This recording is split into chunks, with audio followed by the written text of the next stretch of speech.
जय गुरुदेव. ज्ञानानंदमयं देवं निर्मलस्फटिकाकृतिम् आधारं सर्वविद्यानां श्री हयग्रीवमुपास्महे. ಏನ್ರಿ ಎಲ್ಲರೂ ಆರಾಮಿದ್ದೀರಿ? Hanumantha Reddy, Nagabhushana, Suraj. Why both of you are looking at me? Sir, is it me or me? No, both. Kupti also and my Sajjan also. All fine? Why some of you are staring at me and, sir, why you started to talk in Kannada? What I said? Henry, ellaru aramiddiri. And you are telling that, sir, if we talk, you tell that I love this word so much, you write imposition 100 times, 200 times, all this, and then you only have started to talk in Kannada. Okay, you will come to know why. Where are we? Yes, we are with to know about Raoult's law, colligative properties related to that. So, to learn what are Raoult's law, all that, yesterday I went to Raoult to tell what are your laws so that I can find out colligative properties of solutions, all this. Then he said, my friend, before you come to me, you go to Dalton and some others who are there, that Dalton will tell you, you meet them and afterwards you come, and then afterwards I will tell you what is my law so that you can understand and determine colligative properties of solutions, and with that some other calculations, and you will go to a further greater height and you will know many other things. So what I did after getting instructions from Raoult, I went to Dalton. And when I went to Dalton, Dalton said, last year only I told what is Dalton's law of partial pressures. What is Dalton's law of partial pressures, which we have already understood. If I have a mixture of gases, somebody is continuing. Yes. If I have a mixture of gases, the total pressure of the mixture is because of the contribution of all the components that are present in the mixture. And we had expressed that relation as P total equal to small p, Pa plus Pb plus Pc plus Pn, total pressure. Remember this or not? Okay, just see. What is it? Total pressure if you have got a mixture of gases, that is equal to Pa plus Pb plus dash dash dash. Finally, Pn, whatever it is. And then to find out total pressure, I should know what is the pressure contribution of A to the total pressure. How to find out pressure contribution of A to the total pressure? For that also we had understood. What is that? P naught A x A. What does it stand for? If only A is present. If only A is present, that is A is present means one fraction of A is 1, that means there is no other component with that. So that means P naught A is nothing but contribution of one particular gas. And if it gets mixed up with other components, this will not be 1. So depending on the amount of mole fraction of A, and if that only was present, then that will be the contribution of A to the total pressure. So P naught A x A plus P naught B x B, like that. If you go on doing it, then we will come to know the total pressure. And this is, what is that? Dalton's law of partial pressures. So once I learned from Dalton this, so what I did, I said, okay, now I will go back to Raoult and then wanted to learn. He said, Henry, hangella madbedri, go to Henry. Dalton told me. Then I asked him again, sir, what is that which you are telling? Henry and no battery, go to Henry, sir, what is this, please make me understand. Then he said, no, in the other line of our bungalow, there is Henry. It is not your Kannada word, there is one Henry. You go to him, he will tell you something. You learn that, and then afterwards if you go to Raoult, right, he will very easily clarify it to you. So what I did, I went to Henry. So it is not my Henry, it is Henry. When I went to Henry, Henry said, do you know what is the binary solution? Yes. Then he asked me, can a gas be there in that? Can a gas be there in a liquid? I said yes. So if a gas is present in a liquid and your solution is in the liquid state, and you know about the vapor pressures, and how much is going to be the vapor pressure because or from the gas component on the surface of the given liquid solution.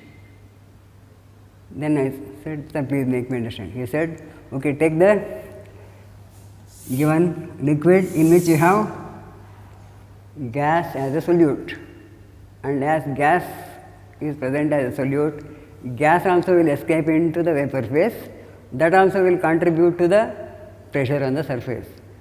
And he said, now if I want to know what is vapor pressure of only that gas component which is present on the surface of the solution, he said, so vapor pressure of the gas present in the solution on the surface, it depends on how much of that gas is present in the solution. That means depending on the mole fraction of the gas present in the solution, its vapor pressure on the surface also will depend, and it is vapor pressure of the gas present in the solution on the surface is proportional to its mole fraction. So as mole fraction of that gas component increases, vapor pressure of that gas component on the surface of the solution also will increase. So once I learned from Henry, so what I later understood from him is, as the mole fraction increases, vapor pressure increases. And he said, okay, now at this time if you plot a graph for this statement, what is the graph that you are going to get? So what I will do, I will take mole fraction of the gas component solute in the solution, and I will find out how it is going to decide the vapor pressure of it on the solution. So when I do that, I get a graph proportional, goes on increasing. Then when I said, sir, I don't want this graph, I want a graph like this, what I should do? He said, you only decide. I will not change the mole fraction, but I want a graph like this. So what I should understand? At a given temperature, with that given mole fraction, if this is the vapor pressure, but with the same mole fraction, if I want to have a higher vapor pressure, what I should do? If I want to have a higher vapor pressure, what I should do? Then he said, let just increase the temperature and see. So when I increase the temperature, I immediately got this. Then afterwards I understood, with increase in temperature, vapor pressure also will increase. So that means if I want a graph like this, what is that which I should do? If this was at room temperature T1, at a higher temperature say T2, this is the graph that I get. And now it is very easy for me to say, if I want such a graph, what I should do? Decrease the temperature. This will be at T3. So what is that which I should understand from that? Temperature also will affect the vapor pressure contribution of the given gas if it is a binary solution of gas and liquid. So temperature decides vapor pressure contribution. This is clear? Now I ask you a simple question. We know in water, small amount of oxygen is available for them to breathe and survive. Then after some amount of carbon dioxide, nitrogen, they also will dissolve in water and then they are surviving. Now you tell me whether aquatic animals will be happy at lower temperatures when water is present or at higher temperatures. Sir, why you are asking this? You see, for breathing, right, we want oxygen. If that oxygen that we want, is it sufficiently available for me at lower temperatures or at higher temperatures? Oxygen gas that is present, as we know, at higher temperature, oxygen goes out. When oxygen goes out at higher temperature, the amount of oxygen that is available for them is not that sufficient. So, aquatic animals will be happy at lower temperatures. Aquatic animals, they struggle to breathe at higher temperatures because at higher temperatures amount of available oxygen for them is less. So, don't boil water and into that put fish, they will struggle. So, keep that in mind. Right, this understanding, again, thank God. Right, Henry has made us understand, right, if you heat water, how those aquatic animals will struggle. Let us not heat and then in that hot water put the animals, aquatic animals. Then, going further, vapor pressure is directly proportional to mole fraction, and we know any time we come across a proportional sign, we have to remove it and equate with something. So, for that, Henry has said vapor pressure of a gas on the surface of the solution, right, is equal to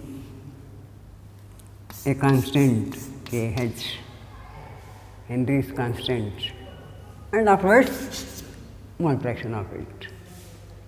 So, vapor pressure is proportional to mole fraction of the gas in the solution, and vapor pressure is equal to Henry's constant into mole fraction of it. Is it clear? So, once this is clear, now what I did, okay, now my concepts are clear to find out how vapor pressure can vary, how that vapor pressure can help you to find out boiling point of the solution. So, with this confidence, now I went back to Raoult. Now, with this satisfaction of understanding about vapor pressures, total pressure when mixtures are present, now I went to Raoult. And when I went to Raoult, I said, sir, I learned something from Dalton, Henry, now I have come to you. And when I went to him, again he did not explain me his law straight away. He asked me, what do you want to put in water? He said, sir, what do you mean by that? Then he asked, you want to put some alcohol into that or you want to put some salt into that? Then when I asked it at him, then he said, if I put alcohol, what will happen? And after take the smell of it, what will happen? He said, sir, I will be getting the smell of alcohol also even after putting into water. If you put salt into it or some other substance into that, will you come to know what is present in that? No, sir. Then he said, then how do you classify these substances? Then with some understanding that I have, I can say that I have two types of substances when I put. Some even after adding to water, they keep coming out. Then I said, yes sir, they are volatile. Other substances which are not coming out once they come up with, once they are put with water, they are non-volatile. Then he said, okay, have two types of substances with you. What are those two? Volatile and non-volatile substances. Then when I said, okay, if I put volatile substance, what will happen? If I put non-volatile substance, what will happen? Then he said, if you put volatile substance to a liquid, particles of liquid will be going into the vapor state, and in addition to that, particles of your volatile substance also will come. So now what will be the vapor pressure on the surface of the solution. Yes, now I understood why he directed me to go to Henry. So, if I have a volatile solute with a liquid like water, the vapor pressure on the surface of the solution is contribution of the volatile solute plus the solvent. But if I put a non-volatile solute, it is only the pressure of the liquid component, water, on the surface of the liquid solution. Then I asked him, sir, how it is going to affect? How it is going to affect? You only are telling that if I have a solution containing volatile solute, the total pressure is because of both the components. Here the vapor pressure on the surface of the liquid solution is only one component, that is of the solvent. And of course, you only can analyze. If you understand what you have understood from Henry, you can clearly understand. So now, if I have a volatile component, what will happen?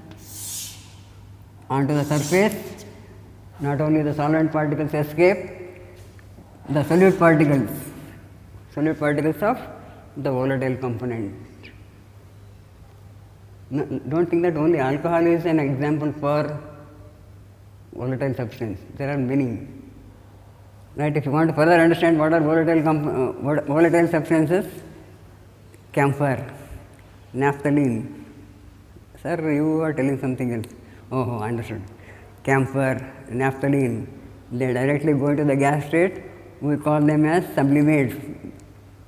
They are the substances which undergo sublimation. Volatile means if I have a liquid with me, from liquid to gas, vaporization, that we understand. So, if I take, for example, eucalyptus oil. Why? When I say eucalyptus oil, some of you are staring at me. Oh. What to do? Because of some local influence, or we are not much used to know all these terms also. Somebody is telling, hey, this is that Nilgiri lay. Oh, understood. Sir, we all know now. Good. So, eucalyptus oil, you know, it is for pain killing. If you have headache, all this that we use. Yes, sir, we are using. So, eucalyptus oil, take small amount of it, and afterwards, if you look at it, its volume will go on decreasing, and in no time it has vanished. Why? It has got vaporized, volatile. Perfume, liquid, open it, undergo vaporization, volatile. So, sublimation and substances volatile. Non-volatile, sodium chloride, sugar, salt, keep looking at them, they will be there with you, they will not go away, and they are non-volatile. So, if you take a small amount of water, instead of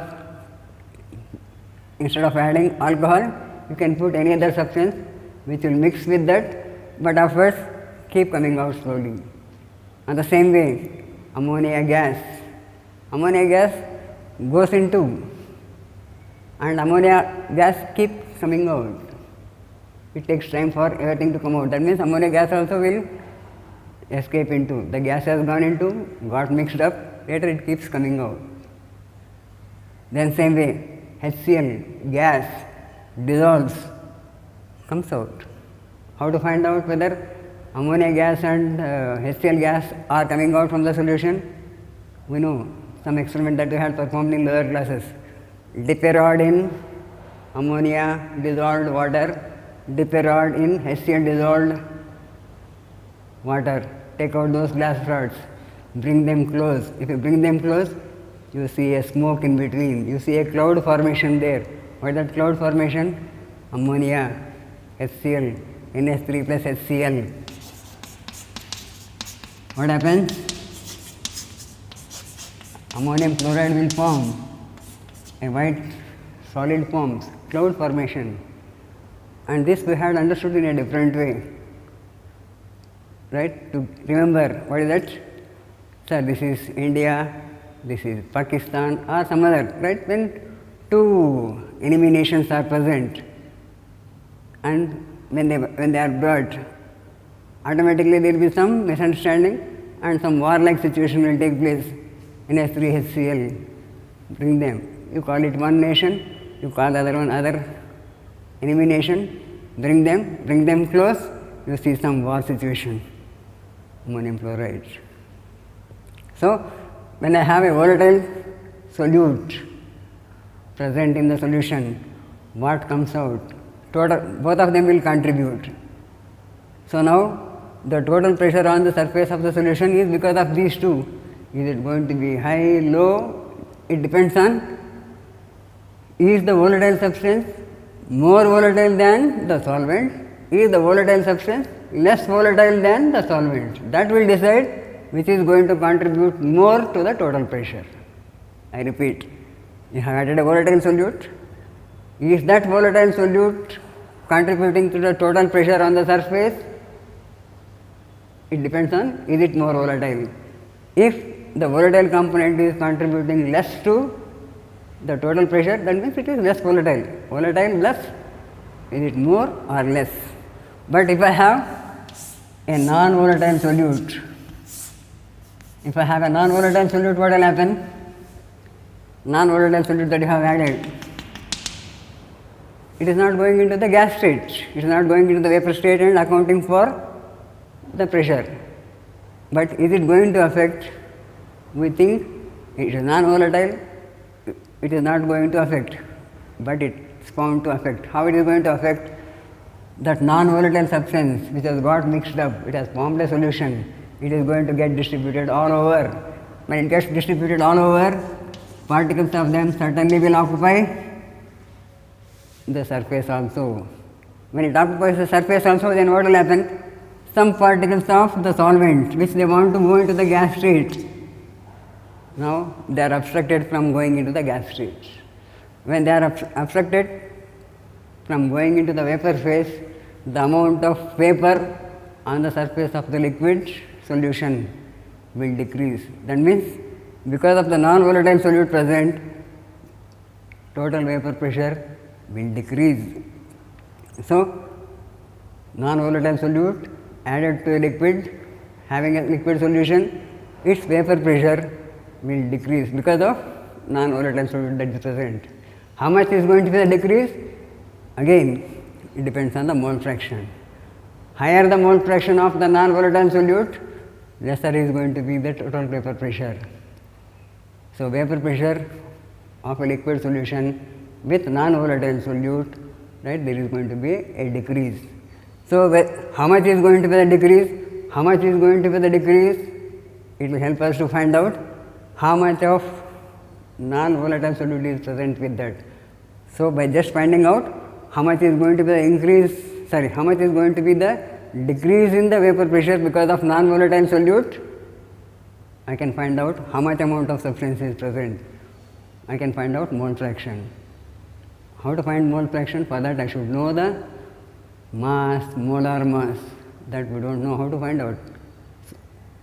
Clear? So, once I know the mole fraction, with the help of mole fraction, we can arrive at molar masses, molecular mass, all this. So, once you keep this in mind, in the next period, we will understand how the volatile solute present is going to affect the vapor pressures, how the non-volatile solute present will decrease the vapor pressure, and the consequence of this vapor pressure is boiling point. Remember, we had understood boiling point is a temperature at which, yes, where vapor pressure becomes equal to atmospheric pressure. How it is going to vary? That will help us to find out something more. So, recall all this back. We will go ahead now clearly with Raoult's law containing Raoult's law for solution containing volatile solutes, Raoult's law for solutions containing non-volatile solutes tomorrow. Jai Gurudev.